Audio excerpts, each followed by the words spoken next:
City India news Telugu. Welcome to city India news. నేడు నాగర్ కర్నూలు జిల్లా కేంద్రంలో ఎమ్మెల్యే క్యాంపు కార్యాలయంలో మరియు నాగర్ కర్నూలు జిల్లా కేంద్రంలో కాంగ్రెస్ పార్టీ కార్యాలయం దగ్గర 11వ తెలంగాణ ఆవిర్భావ దినోత్సవ వేడుకలు ఘనంగా జరిగాయి. అమరవీరుల స్తూపానికి నివాళులర్పించారు. ఎమ్మెల్యే మాట్లాడుతూ తెలంగాణ రాష్ట్ర ఆవిర్భావ దశాబ్ది ఉత్సవాల సందర్భంగా రాష్ట్ర ప్రజలందరికీ నా హృదయపూర్వక శుభాకాంక్షలు అన్నారు. మహోజ్వల చరిత్ర, గొప్ప సాంస్కృతిక వారసత్వం ఉన్న రాష్ట్రం తెలంగాణ అని, సంప్రదాయ విలువలు ఆధునికత మేళవించిన రాష్ట్రం తెలంగాణ అని, సుసంపన్నమైన సహజ వనరులు, అద్భుతమైన మానవ వనరులతో విభిన్న రంగాల్లో సుస్థిర అభివృద్ధికి చిరునామా తెలంగాణ రాష్ట్రమని అన్నారు.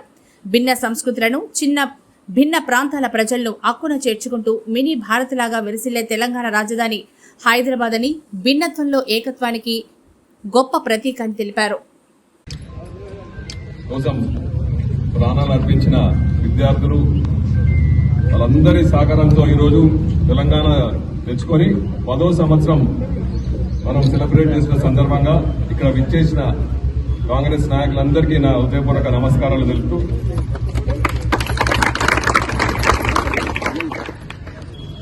మన ప్రభుత్వం రావడం 10 సంవత్సరాల తెలంగాణ మనము ఈరోజు ఈ ముఖ్య సందర్భంగా అందరము ఈ సెలబ్రేట్ చేసుకున్నందుకు చాలా సంతోషకరం.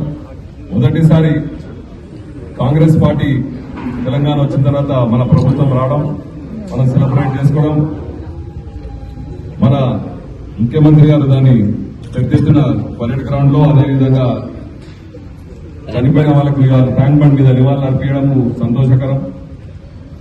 రాబోయే కాలంలో ఈనాడు మోస్ట్లీ మన తెలంగాణ ఎల్పంలో కూడా అమరవీరుల స్తూపాన్ని మన లోగోలో రాబోతుంది కాబట్టి అది కూడా మనం అందరం గమనించాలి. మన ముఖ్యమంత్రికి తెలంగాణ మీద, తెలంగాణ ప్రాణాలు అర్పించిన ప్రతి ఒక్క